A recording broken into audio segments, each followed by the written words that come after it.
Are you tired? Are you frustrated? Do you secretly despise the work that you do as a leader, especially a spiritual leader? Maybe in church, you have a unit, you have this prayer church ministry, you have whatever kind of ministry.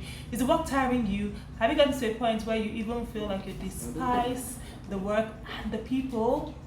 Then keep on watching for some of my best secrets for how to enjoy your life and leadership even when it gets tough.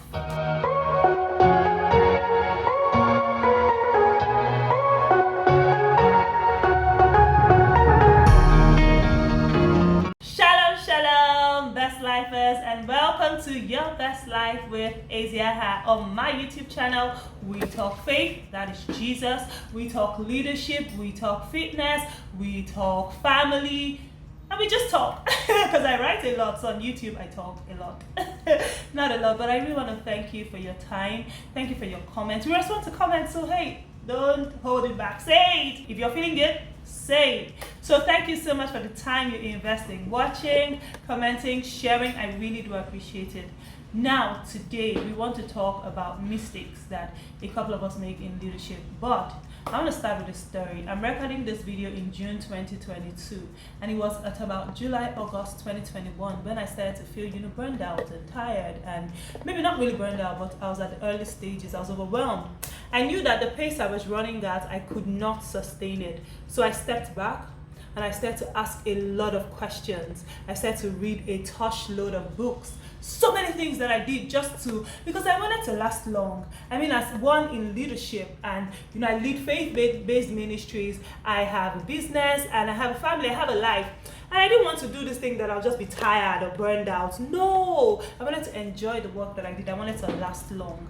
So in this quest I went on of gaining knowledge and learning and knowing what are the secrets that help people last, I came across several things. Now, a lot of us get to a point where we're really overwhelmed, and this is not a video about how not to be overwhelmed. You can check this video here where I did a whole masterclass on being overwhelmed.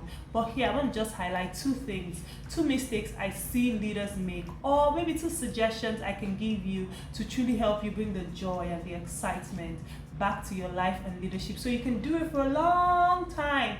Are you ready? Okay, let's go. Number one, you must contain the chronics. Girl, you're a leader. You love with your heart. You want people to change. Oh, especially if God has called you to ministry. You just want people's lives to change. You're doing all of this fantastic stuff for people. And we have this way of somehow spending a lot of time with people that give us trouble. So someone has issues repeatedly. John Townsend wrote this fantastic book called People Fuel, and in it he highlights different kinds of relationships that we have in our lives. One of the sets of people are the chronics. So you want to contain the chronics. There's some people that are just flat learning curves, meaning that no matter how long you invest in them, they come to you with an issue, you counsel them, they go, they don't do it. Then it gets worse, they come back. You invest more time with them. Your soul is just weary, your soul is tired because it just seems like you're giving and giving and giving, but nothing is coming back. The person's life is not better. You feel like you're wasting your time, your resources. And because you love, you continue to invest. No, honey, you cannot continue like that. You must start to contain. I'm not saying cut them out of your life, but you must start to contain how much access that you give to them. Look, baby, you're called to love everybody, but you cannot allow everybody the gift of access to your time without boundaries. Some people don't want to change. They just want to be attached to you. And we talk about toxic bosses and toxic leaders and sometimes toxic abusive pastors. But I hope you know that they're toxic members, they're toxic employees, they're toxic mentees.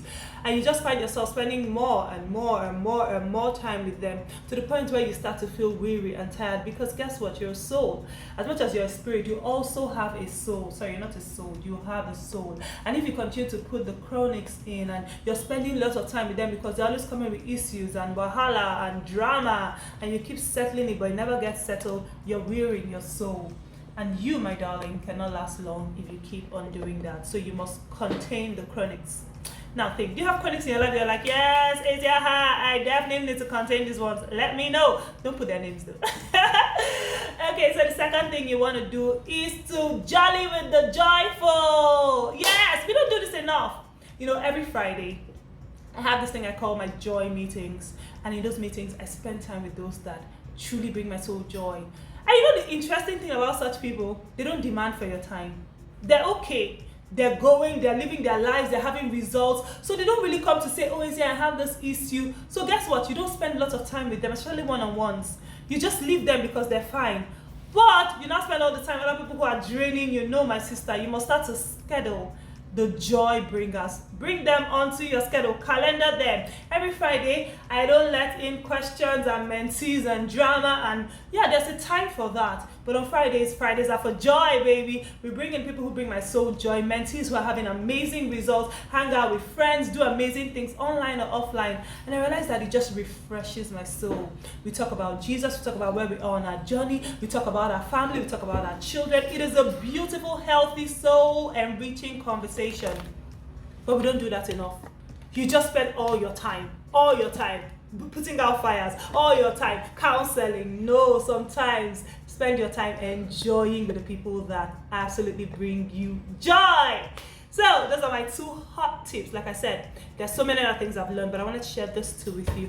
Number 1, contain the chronics. Don't cut them off, except they are really dangerous, but don't cut them off. Just don't give them too much attention, and have boundaries around how you relate with them. And number 2, jolly with the joyful. The people that bring you joy, put them on your schedule, and please spend time with them.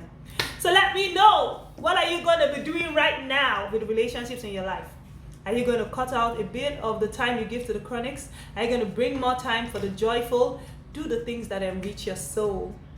And I'll see you in my next video. Until then, this is my prayer for you. Shalom, shalom. Why? Because the prayer of shalom contains all of the prayers, baby. So please subscribe, share with any leader who is at that point where she's like, I'm just tired of this job. No, girl, you can do better. So share with them, comment, like, subscribe, and I'll see you in my next video. Bye.